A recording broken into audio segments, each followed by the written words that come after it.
Welcome back to On the Beat. I'm your host, Rachel Hurt, and today we'll be talking about peripheral neuropathy with Dr. Andy Barlow from Chiropractic Physician Center of Tupelo. Welcome back, Dr. Barlow. Hey, Rachel, thank you for having me. So good to see you again. I feel like it's been a minute since I've gotten to see you in person. It has been. It's been a little while. Well, good. I'm glad you could join us today. Well, thank you for having me. I want to ask you about peripheral neuropathy. Okay. What exactly does that mean? Okay, well, when it comes to the nervous system, you actually have a central nervous system, which is your brain and spinal cord, and then away from that, the periphery, you actually have a nervous system there as well called the peripheral nervous system. Now, around those nerves, we actually have a protective sheath called the myelin sheath.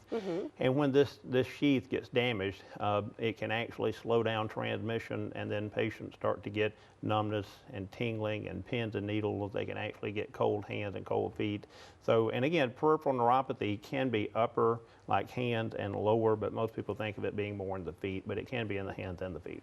What are some of the causes that a person would have to deal with this? Well, the most common, I think, where people talk about is like blood sugar dysregulation, type 1, type 2 diabetes, because the blood sugar, when it gets too high, can actually destroy that myelin sheath around the nerves.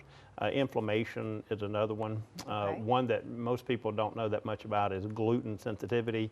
It can be devastating to your nervous system. So gluten doesn't just affect your gut function, it can actually impact your nervous system. Another very interesting one is called pernicious anemia, which means it's an autoimmune disorder in your stomach. And what happens is you can't get B12 from your stomach into your bloodstream. And if patients have that, then they don't have the basic building blocks to maintain a healthy nervous system, even brain and peripheral nerves. Interesting. Yeah. Well, what if I was experiencing the numbness, the tingling in my feet? What should I do next? Well, the one thing you could do is you could come into our clinic and we could do a head-to-toe neurological evaluation. We would actually evaluate you. We would actually do a disability index to see how much nerve damage you have, subjectively, meaning how much you say you have, versus objectively compared to what I find on a neurological exam. And then that will also let us know the severity of the nerve damage, can we help you, and then the duration as to how long it would take to really get the optimal results for each person. How long would something like that take from start to finish, from coming in and the appointment and then getting the results back?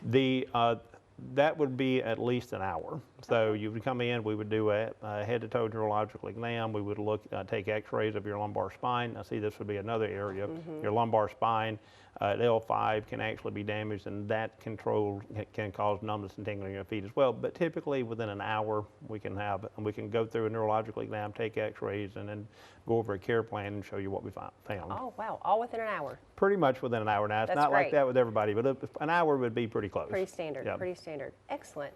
Well, that's really interesting. I think this is something, you hear about gluten sensitivity. There's so many triggers for this. Yep. So I'm sure you're probably opening some people's eyes to some symptoms that maybe they didn't know were related to this. Yes, and well, again, it's typically when you can't feel your feet, you also have problems with balance, walking, and then it can actually slow down brain function. It's called your parietal lobe. Your parietal lobe is what's called neurologically presynaptic to your frontal lobe. Don't mean to get too doctor lingo here, but then what this will do is it'll actually slow your brain function down, causing focus, attention, and concentration just because of just because your feet aren't working properly. Oh, I can't wait to learn more about this. If you want to learn more about this, all the information to get in touch with Dr. Barlow and his staff is on the screen. We'll be back after this short break.